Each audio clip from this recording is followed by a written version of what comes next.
Hey y'all, how's it going? Well, COVID-19, this is crazy. Now I'm forced to use all this technological medium that is a little bit more challenging for this old person.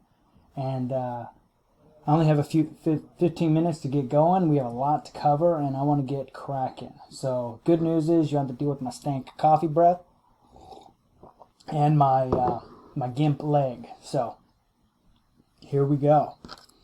Jackson, yeah, that was scary, wasn't that? Right, bud. So I'm gonna get going. So let's talk about this section. We've got circles and ellipses. These are our first two conic sections. And what is a conic? It is a quadratic relation. Okay. Quadratic relation.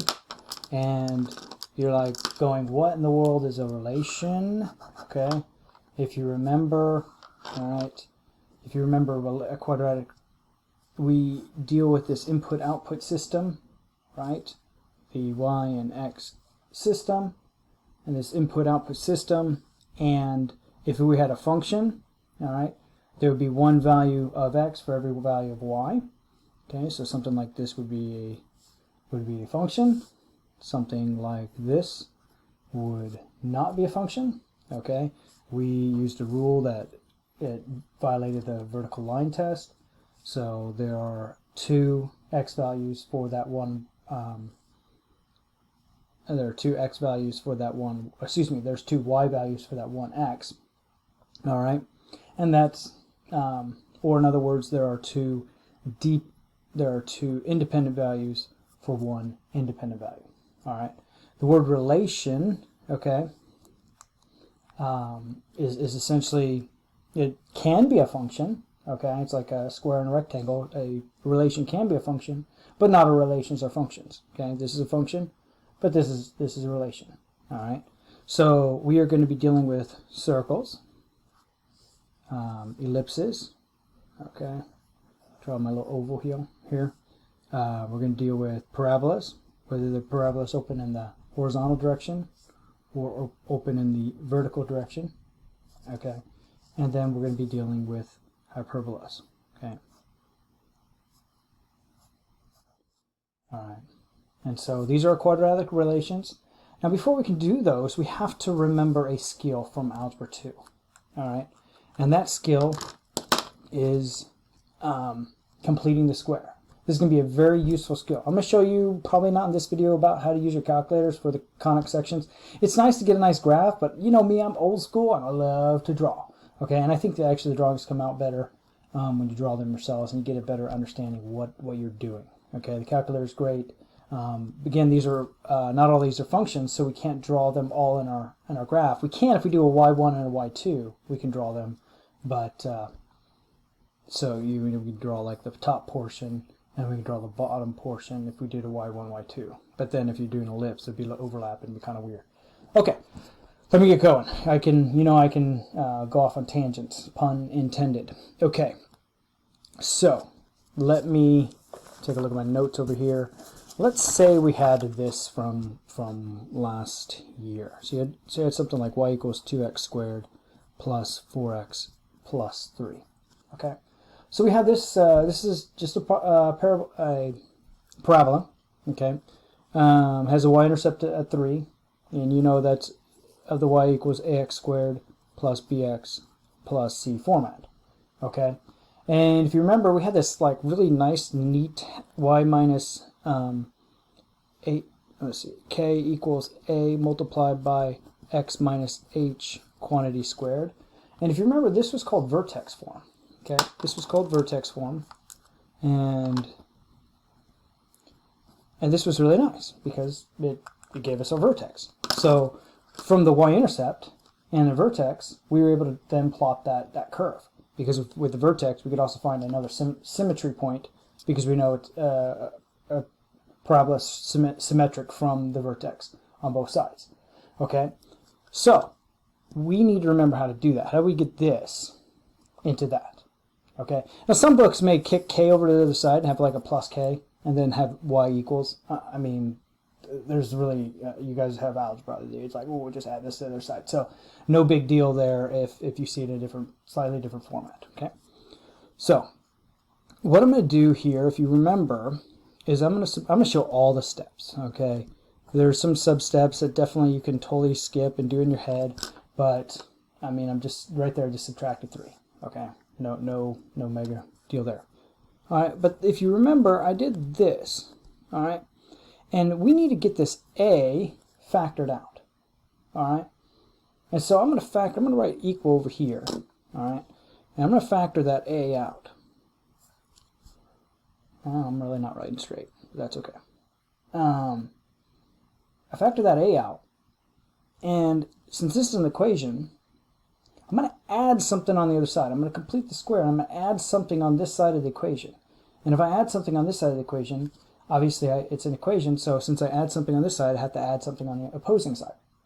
So I factored an a term out, so then I'm going to call this x squared plus 2x. And I'm going to do this little underline, like what are we going to add? Okay. Hopefully you can see I factored 2 out of both terms here. But I'm also going to add something. But you always do this, you factor first. You have to pull the a term out. If you think distribution, this 2 is going to multiply there. And then if I multiply 2 in here, whatever 2 multiplied by this, I've got to add this to the other side. So over here, I'm going to write 2, and then I'll go ahead and do that with parentheses there. All right? So, now, how do we get this guy, this blank? Well, if you remember, this came from b divided by 2 quantity squared. That's what completes the square. If you if you just look at this, it's this b term divided by 2 squared. Well, again, post factoring out this a. Post factoring out this a. So factor out the a, and so now you have it in this format with just an a term of 1 here. All right, and so you take 2, that's the b, divided by 2, and square. You again, well, I'll show you what. So 2 divided by 2 quantity squared, and it's 1. 1 squared is 1. So I'm going to now put that 1 in there. All right. So what was the point of that? The point of that was now I can complete the square. Okay. If you go back to this formula here, this is why we're doing this. We want it of this form here. Okay. So I think, and you guys can factor. You guys are masters of factoring, hopefully by now. So I look at this and go, how do I factor this in 2 binomials? Okay, well, factors of 1 that add up to 2. Factors of 1 that add up to 2. Oh, yeah. But it's completing the square, so it's going to be itself. That's kind of the point. So it's going to be x plus 1 quantity squared. Hopefully you can see that x plus 1 times x plus 1. Distribute that in your head and you get this. Okay. What I did to one side, I do the other. So I added 1 to this side. I do it here. Add, simplify over here. Negative 3 plus 2 is going to be negative 1. So y minus 1 equals this. Okay. What does this mean? Okay. In vertex form, going back to the h and k here, and going to the h here. All right. This is now, since this is of the form negative, you got to think, you know, in this case, negative is nice because it is the value. Or I like to think what values of y and x make this 0. Okay. So if I were to substitute 1 in there, this would make this a 0. And if I were to substitute a negative 1 here, that would make that 0 as well. Okay. Because you can remember there's a negative in here as part of the original equation. So a negative would make that negative. There'd be a subtraction here, and then in order to make this a positive here, a negative makes it a positive. So another way I like to think of it again is what value of y and x will make this 0. Okay, what will make these zeros? That's one way to get it really a lot easier.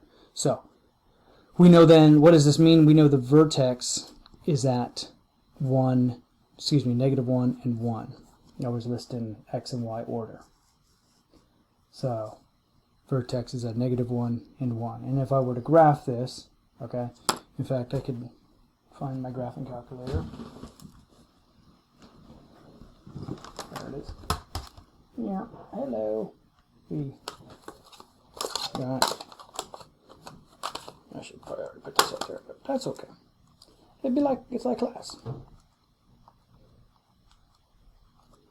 Okay, so let's see, y equals 2x quantity squared plus 4x plus 3, zoom 6, and hey look, the vertex does indeed appear to be at -1, 1. Okay, so we've already covered parabolas, so we have to cover parabolas. Now, that's not quite so simple because we're going to get them in different forms. All right, so where do we lead from here? Okay, we're going to deal with circles. All right, and in your book, you've got circles. We're going to start off with a super crazy easy one. Okay. No, we're not. I'm going to skip that because I'm already 10 minutes in. So, I want to graph the relation. So say you had x squared plus y squared minus 10x plus 4y equals -13. Okay? What? Okay. So, first off, we're not going to be dealing with many terms that have an xy term under multiplication. X times y term under multiplication. That's good. That makes life a lot easier. We're going to deal with that later, but right now we're not going to deal with that. So that's really nice. That makes the algebra super easy. Okay? So, what do we do? Okay? Well, we need to know where we're going. Where are we going? We want to get this to be of the form x squared plus, need to get this of the form x minus h quantity squared plus y minus k quantity squared equals r squared. Okay? That's the form we want to get this into. Okay? And then I know it's super messy, but r squared, r is radius, this is the radius squared. So this is the formula of a circle. This would be the center of the circle. H comma k is the center of the circle, and r is radius. Okay? So, I'm looking at the timer here, and I gotta move. Okay, so here we go.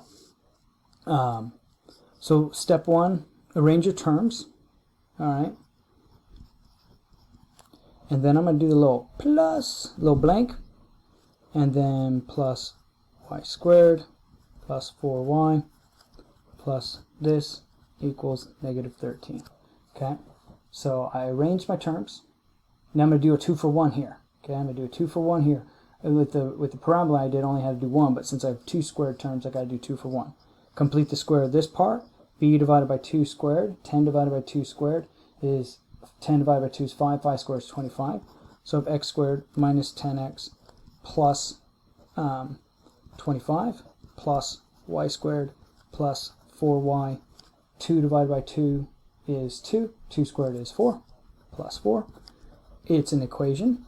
So what I do to one side of the equation, ooh baby, can't forget to do that. You have to remember, this is probably the most important part here that is forgotten, is students forget to add these terms. Okay, so doing all that, simplifying -13 plus 25 plus that, okay, and factoring, completing the square. That's kind of the point of this. X minus 5 plus y minus, plus 2 equals 16. Okay, now this means that my center is going to occur at 5, -2. What values of x make this 0? 5 and -2 for y. And what's my radius? Well, this is r squared. So r squared, this would be 4 squared, because hopefully you're savvy enough to see that that's 4 squared. So the radius is 4. So if I were to graph this, okay, I'd have a circle at 5, over 5 up 2, or there's a, okay, actually I don't need a point for the center. And then it'd have a radius of 1, 2, 3, 4, 1, 2, 3, 4, 1, 2, 3, 4, 1, 2, 3, 4, and I'm running out of time here, and there we go. Okay, so we're going to pretend that'd be 5 over, that'd be up 2, okay, and the radius would totally be on the right side there. So that was not so good. Looking at the timer again, only got 15 minutes, got 5 seconds left. I'm gonna head out here, and we'll reconvene later. I'm gonna do ellipses next. All right, rock it.